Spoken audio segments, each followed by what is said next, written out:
forgiven as her great love has shown, but whoever has been forgiven little loves little. That one, if you sat and chewed on it for a little bit, I bet you really feel this big. Here's Simon, and I want you to get this picture. They're lounging. The men, when you have a meal during that time, there was this big U-shaped kind of table, so everybody was able to interact. They would lounge, and I'm not going to lounge because I might not be able to lounge back up. They would lounge at the table, just on their elbow or maybe on their belly, and their feet would be towards the outside, away from the table.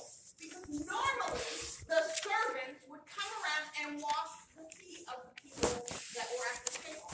Because either they were barefoot or they were sandaled, and it was a dusty mess. Okay? So it was a courtesy. This Pharisee Simon had no real courtesy in his mind. I guess, and that's a form of respect. It's just like if, and I use this a lot, but that's when we become family, I would say, the door's open! It's because it's family. But a guest, I will walk open and open the door. Welcome to my home! Just realize that you know. Could be Charles and Paul. Welcome to my house! But anyway, so they're lounging at the feet, and this was a custom. So this was a custom that already he thought he was better than everybody else. He had that hot 20-20 kind of attitude that I don't need to be bothered with this. She was there. Now it didn't say she was sobbing hysterical. She was weeping. And I'm sure, now picture this. Here's Jesus. He's lounging there. Probably, of course, they had the table since he was there. Now, she's standing in the shadows, and she starts to weep. I believe, now I can't tell you this from a biblical perspective, but I have a feeling that she knew Jesus, because of course that's why she came to the house. I believe she had an encounter with Jesus. I believe because of the love that she is now showering. When you make an encounter, that's when love starts. You can admire from afar, but when you encounter, you become one. So I believe that she had an encounter with Jesus beforehand. And before some of you out there on Facebook and everything else, this was not by any means sexual. Kissing the feet was shown as respect. Amen. So here she was. So here's Jesus lounged out, and she's standing there at his feet, basically. Because she wouldn't be sitting. She wasn't a part of the group. She's weeping, and the tears splash, splash, splash. Overcome with love, adoration, respect, she drops to her knees. She starts taking her hair, and she starts wiping. From the tears that fell, she starts cleaning his feet. I don't know about you, but number one, I'm not a foot person, but if Jesus came right now, they could have been covered in dung, and I would kiss the man's feet. Amen. Because that's my Savior. That's my love. Amen.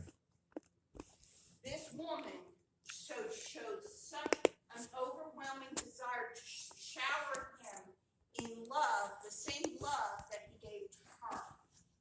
Remember, we're talking a broken woman. Jesus said, I have not come for the healthy, the righteous. I've come for the sick. And you know what? Every one of us in this room are in need of that physician. Yes. Because you cannot ever sit there and say you are without sin. Yes. It is the blood covering of Jesus Christ that God sees me and that I can enter the throne in boldness. But take that covering away and look at the flesh of Kim Rosario, and it's nothing but sinful, dirty rags. Yes. Amen. Thank you. She's there. She's wiping and washing his feet. she has now, a lot of the Jewish women would carry a perfume on their necks in a vial.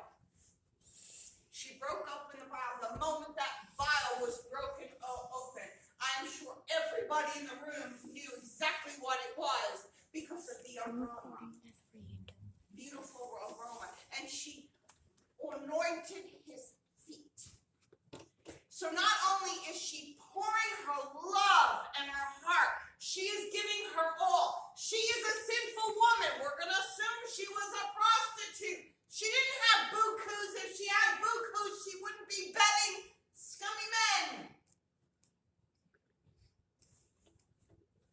Yet she took something that was priceless to her and poured it out to him.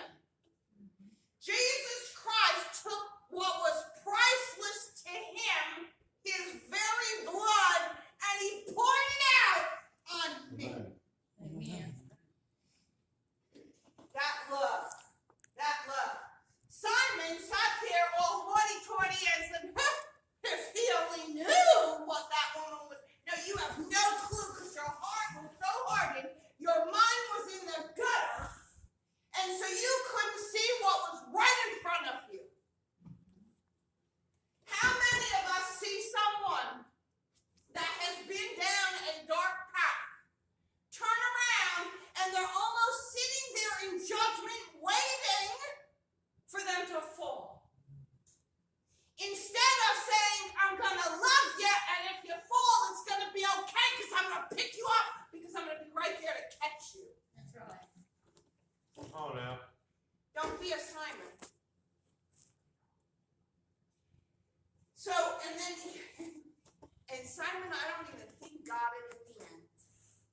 Basically, he wasn't rebuking anybody, he wasn't rebuking the woman, he was rebuking Simon. You know what? Because you think you're so righteous, you think that you're not going to not have any sin, so you've never repented, so your love for me is this much, pal, let's push it.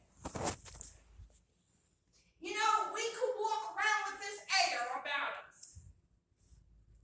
We could, but when you stop and be judgmental about a person or their situation, look around you, people. Isn't that what's half of the problem out there? Instead of loving somebody, they're looking for holes to keep cracking through to get to you. It is awful. I look at humanity, and they're not even human anymore. The ones that think they're doing right, they're grouping people so they can distance themselves and think them better.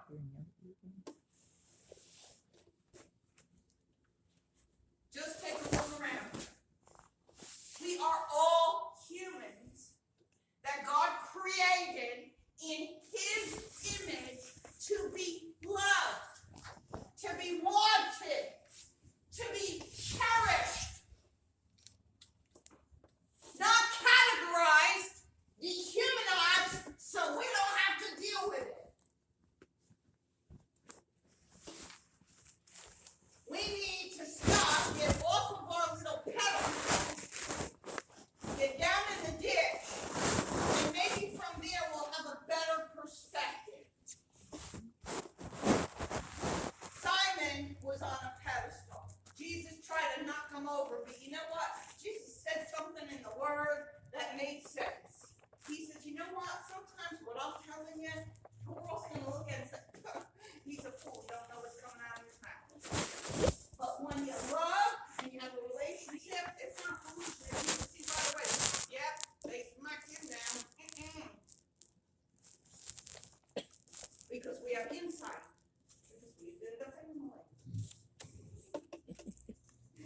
I like to think of the family. He says,